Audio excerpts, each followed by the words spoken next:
მადლობა სტუმრობისთვის. დღესაც მეხუთე დღე რაც ამუშავდა ტრანსპორტი, საზოგადოებრივი ტრანსპორტი და როგორ აი თქვენი დაკვირვებით და თქვენი შეფასებით როგორ მუშაობს ის ნორმები? პრინციპში მხოლოდ ერთი ნორმა გვაქვს, ეს არის პირბადის ტარება, რასაც ხშირ შემთხვევაში სამწუხაროდ ხედავთ ხოლმე, რომ სრულყოფილად არ ხდება ამის დაცვა. როგორ შეაფასებთ და რას გვეტყვით დამატებით, რა შეიძლება რომ გაკეთდეს თქვენი რეკომენდაცია რა იქნება? მოგესალმებით მაყურებელს, ჟურნალისტებს. პირველ რიგში მინდა აღნიშნო, რომ ამ 5 დღის განმავლობაში საზოგადოებრივი ტრანსპორტით მეც მომიწია გადაადგილება და ერთი ფაქტი მინდა აღნიშნო, როგორც ეს სხვა ქვეყნებში მოხდა, მაინც ადამიანების დიდი ნაწილი მაქსიმალურად ცდილობს შეიკავოს თავი საზოგადოებრივი ტრანსპორტისგან. ეს მოსალოდნელიც იყო იმის გათვალისწინებით, რომ ადამიანები ჯერ კიდევ ერიდებიან და ცდილობენ, რომ დაიცვან ის წესები, ან კერძო ავტომობილებით გადაადგილდნენ, ან ტაქსით. თუმცა ყოველდღიურად ესეთი გადაადგილება ალბათ მოიმატებს იმის გათვალისწინებით, რომ ჯერ მარტო საქალაქო ტრანსპორტია გახსნილი და არ არის გახსნილი საქალაქოთა შორისო, ხო? მოსალოდნელია, რომ ვარიცხვის მერე, როცა ისიც გაიხსნება, ეს ნაკადი კიდევ უფრო მოიმატებს და ამ შემთხვევაში ვფიქრობ, რომ უფრო მეტი დაცულობა გვინდა, უფრო მეტი დაცვა იმ წესების, რაც არის ზოგადად მიღებული არა მარტო ევროპაში, არამედ სხვა ქვეყნებში. პირველი რაც მინდა აღვნიშნო, სოციალური დისტანციის დაცვის სხვადასხვა პარამეტრებია სხვადასხვა ქვეყანაში. არის 1 მეტრი, არის 1.5 მეტრი, არის 2 მეტრი.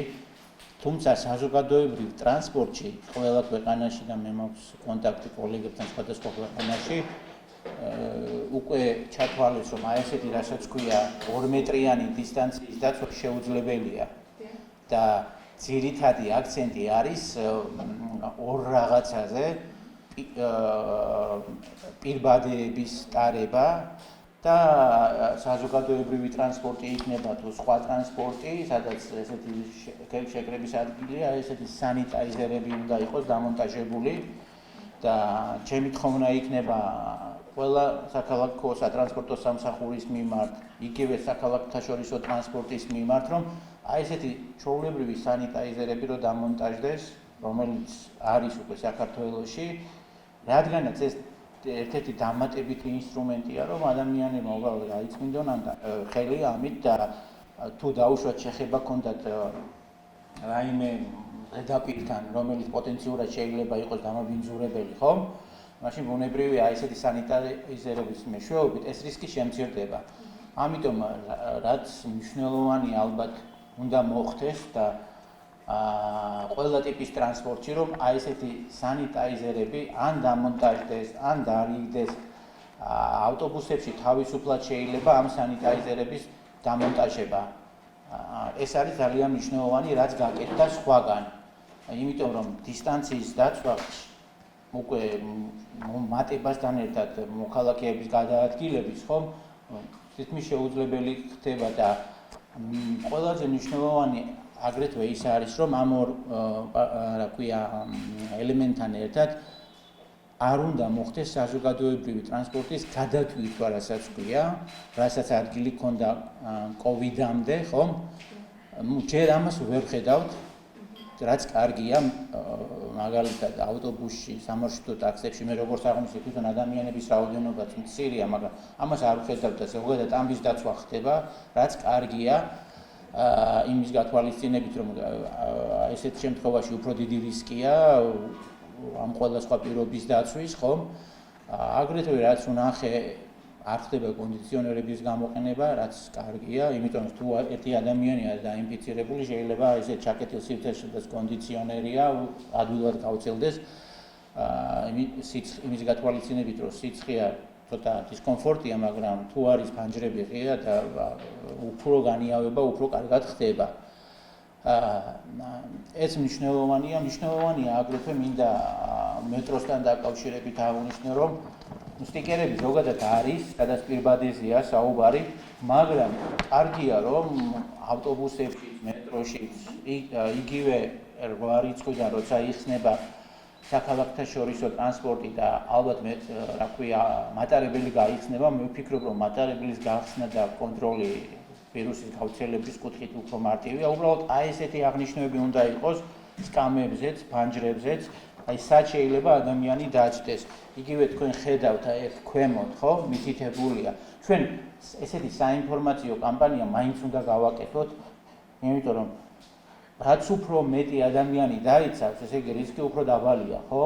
და აი ესეთი სტიკერები არის განთავსებული ყველგან, რომელიც პირდაპირ მიუთითებს, როგორ დავჭდეთ, მეტროში იმის გათვალისწინებით და აგრეთვე ამ ყველაფერს ის ემატება, რომ როგორც ჩემთვის არის ცნობილი, ძირითადად სახელმწიფო დაწესებულების თანამშრომლები, ხო, მაინც ონლაინ მუშაობენ, თუ აუცილებლობა არ არის, ხო?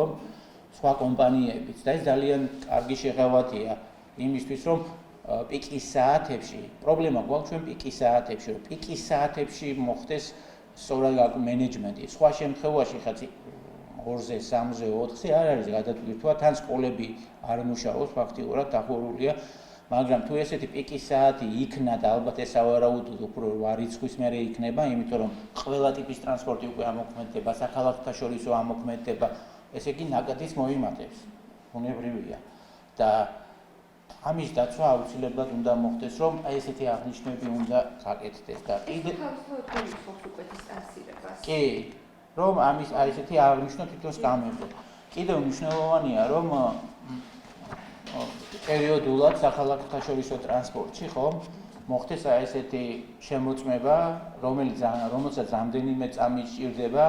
ჩვენთან არის საქართველოში უკვე ობიექტები, რომლებიც იყენებენ ამას მაგალითად დიდ მაღაზიებში, მოვლებში, როცა შედიხარ, ხო? გიზომავენ უბრალოდ რამდენიმე წამი უნდა, ხო? და ესეთი პერიოდული შემოწმება მერია შეუძლია განახორციელოს იგივე ავტობუსებში, თუმცა მე ვფიქრობ, რომ მეტროში შეიძლება შესვლამდეც მოხდეს, ხო? როცა ადამიანი შედის, აი ესეთ თერმომეტრის მეშვეობით, რომელიც არღილს ძვირი, შემოწმდეს ადამიანები ტემპერატურაზე. ჩვენ ყველაფერი უნდა გავაკეთოთ პრევენციისთვის, რომ არის საქართველოს მოქალაქეებში მაღალი თვით შეგნება, მაგრამ არიან ადამიანები, ვისაც არ მიაჩნია ეს რისკ ფაქტორად და ისინი შეიძლება გადაადგილდნენ, ხო? ამიტომ ესენი რო გამოირიცხოს, აი ესეთი ჩარევები, რასაც ქვია, ხო? პერიოდული შემოწმებები, აი ესეთი ინფორმირება იმის გარდა, რაც არის, რომ პირბადია საჭირო.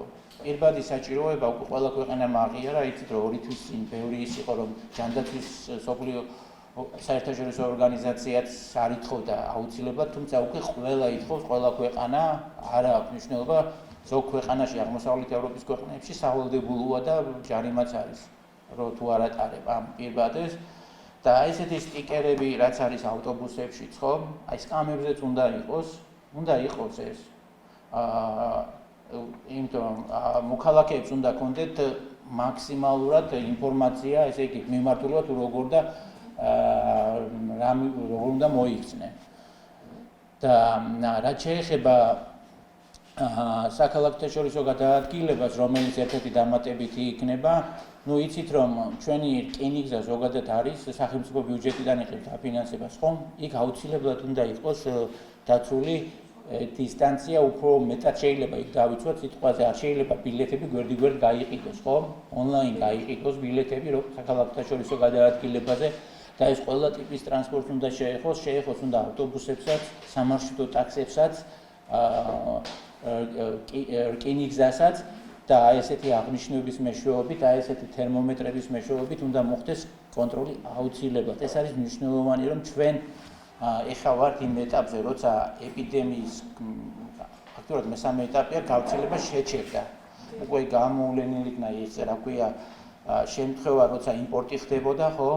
აი ეს ადგილები არის უკვე იდენტიფიცირებული, სადაც არის რისკ ჯგუფები, მაგრამ ეს ახალი და ფაქტობრივად ტრეისინგი, ანუ კონტროლი ამ მიმართულებით არსებობს, მაგრამ ახალი ადგილები რომ გამოჩნდეს და ამის სწრაფად ეფექტურად იდენტიფიცირება რომ მოახდინოთ, მნიშვნელოვანია რომ აი ესეთი ღონისძიებების გატარება მოხდეს, დაუშვათ თუ ვინმე გადაადგილდება საქართველოში ანუ ქალაქის ტრანსპორტით, აი ესეთი შემოწმები თერმომეტრი ადვილად შეიძლება დადგენა.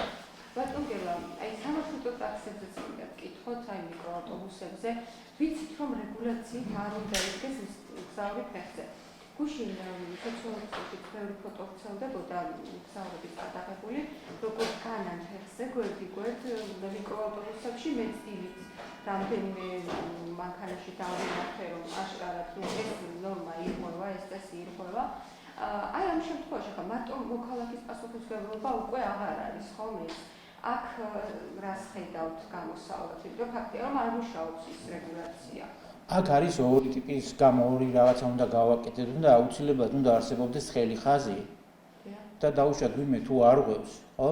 ამაზე უნდა იყოს ინფორმირება, რომ აი ამ ტრანსპორტში ხდება დარღვევა. ეხლა მე ვფიქრობ, რომ და როგორც ვიცით, სამარშრუტო ტაქსების მფლობელმა კომპანიამ განცხადებაც გააკეთა, ხო? თვითონ ამ კომპანიას, რომელსაც ეკუთვნის ეს სამარშრუტო ტაქსები და რომელიც მართავს, მას აქვს პასუხისმგებლობა იმ წყვილთან ერთად, ხო? აქ აუცილებლად უნდა იყოს უფრო მკაცრი ჩარევები. მაგრამ ეს ჩარევა რომ მოხდეს, ფაქტი უნდა იყოს, ხო? ამისთვის მნიშვნელოვანია, რომ ცხელი ხაზიც ამოქმედდეს და თუ ესეთი დარღვევაა, ხო? უნდა მოხდეს ამის აღრიცხვა როგორმე და მერე შემოწმება, ხო? ეხლა კამერები სამარშრუტო ტაქსებში არ აყენია, ხო?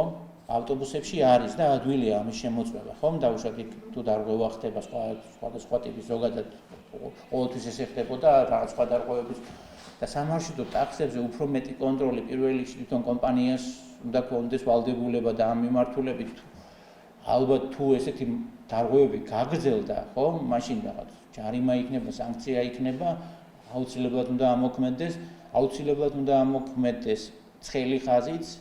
Rādāt, არის ესეთი ხაზი, მაგრამ სადაც საზოგადოებრივი ტრანსპორტია, რომ რაიმე დარღვევას თუ აქვს, უნდა მოხდეს მოქალაქეები ზოგიერთი დისკომფორტს გნობს, როცა ხედავს, რომ მეორე ადამიანი აღავს, ხო? როცა მე ვიცავ, დავუშვოთ, ხომ რატომ არ უნდა დაიცვას, ხომ? ეხლა და ესეთი ყველა ინსტრუმენტი, რასაც ქვია ინფორმირების, ხო, რეაგირების, უნდა იყოს უფრო ოპერატიული და ვირუსის პრევენციის კუთხით ყველაზე მნიშვნელოვანი არის ეს კოორდინირება. კოორდინირება სხვადასხვა სამსახურების. ჩვენ გვაქვს ჯანდაცვის სამინისტრო, ხო?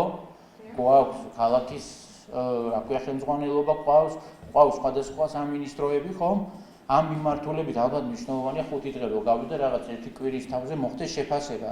აი ამ საკოორდინაციო ჯგუფის, ხო, რა პრობლემებია. მე როგორც ვიცი, ესეთი შემთხვევა არ ყოფილა, მაგრამ უკვე ერთი კვირა რო გავა, შეიძლება შეეჭამდეს თუ რა შედეგები გვაქვს, ხო? რა მიმართულებით, სად არის სიტყვაზე ხარვეზები, ხო? ეს ხარვეზები რო გამოსწორდეს და ამიტომ მიმართავ იმ საკოორდინაციო ჯგუფს, რომ აუცილებლად უნდა მოხდეს ტრანსპორტის შეხვედრა, იმიტომ რომ 8-ში სხვა სატრანსპორტო ისიც იხსნება, ხო? აი ესეთი ოპერატიული ჩარევები მოხდეს, როგორც სხვა მიმართულებით ხდებოდა, იგივე კლასტერებთან დაკავშირებით რო ხდებოდა, ხო? ტრანსპორტზე ესეთი შეხვედრები უნდა იყოს. შეხვედრები რა, რომ ინფორმირება რა ხდება და იმ ყველა ინფორმაციის განხილვა უნდა ხდებოდეს, რაც არის რაღაც უკვე ხედავ თვალნათლივ რაღაც დარღვევაა, ხო? თუ რატომ მოხდა და რა რეაგირება შეიძლება მოხდეს. აქ მნიშვნელოვანი ის კი არ არის, რომ ჩვენ აუცილებლად დავაწესოთ, მაგრამ ვინც არ იცავს და ხშირად არ ღვევს, აუცილებლად უნდა სანქცია უნდა იყოს რაღაც. ხა ყველა ერთნაირ რეჟიმში უნდა იყოს, არ უნდა იყოს წესები, დაუშვათ ერთი ჯგუფისთვის სხვა, მეორე ადამიანებისთვის სხვა, წესები რაც გვაქვს ის რო შევასრულოთ და თუ რაღაც საჭიროა, მე მოხდეს აი ჩარევები, რაც თქვი. დიდი მადლობა. აი სამწუხაროდ ავტობუსებშიც როცა ხედავ ხოლმე რომ იბადე მარტო ნიკაპზე გზავს.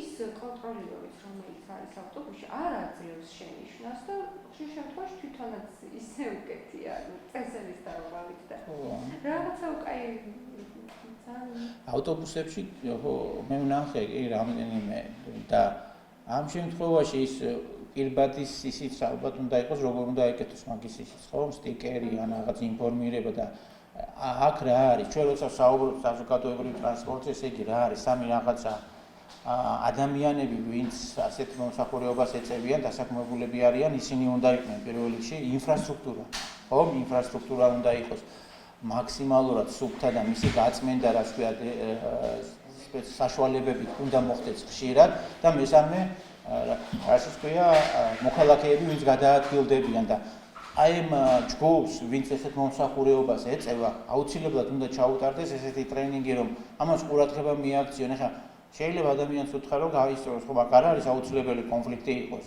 რომ ეს მნიშვნელოვანია, იმიტომ რომ სხვას აი და ესეთი რაღაც საუბრები, ახსნები იგივე ჯანდაცვის სამინისტროს წარმომადგენლები შეიძლება რაღაც პერიოდულად აი ესეთი ტრანსპორტით რა ქვია, გადაადგილდებოდნენ და უხსნიდნენ ადამიანებს, რომ რატოა მნიშვნელოვანი არასამთავრობო ორგანიზაციებით. ზუსტად ის არის, რომ აი ეს კოორდინაცია, რასაც თქვა და ყველა ჩართულობა უნდა იყოს, ეს ისე არ იყო გავუშვათ ტრანსპორტი თავისთვის არის და არავინ არ აქცევს ყურადღებას. ყურადღება იგულისხმება ინფორმირება, ხო? უფრო მეტი, რა ქვია, ახსნა და ეს სამუშაოები უფრო მეტი უნდა იყოს. იგივე შეიძლება ვიდეოც მომზადდეს, ხო? ბევრი რაღაცაა საჭირო, რომ ეხლა თითქოს ისეთი შექმნება არ დარჩეს, რომ ეს ტრანსპორტი გაიშვა და თვითდინებაზეა პირბადეებს ვითხოვთ, მაგრამ როგორ ხდება დაცვა, სად არის, ეს ხო პროცესია. ჩვენ ხომ ამ ვირუსთან ერთად ცხოვრობთ გარკვეულწილად უკვე და მოგვიწევს რაღაც პერიოდი, ხო? თან არ ვიცით ეს ეხა იქნება მარტო მეორე ტალღა იქნება, ხო? აი ესეც რაღაც ყოველდღიურობაში რომ უკეთ იყოს მისი, რა ქვია, დაცვა, უფრო მეტი ინფორმირება ალბათ საჭიროა.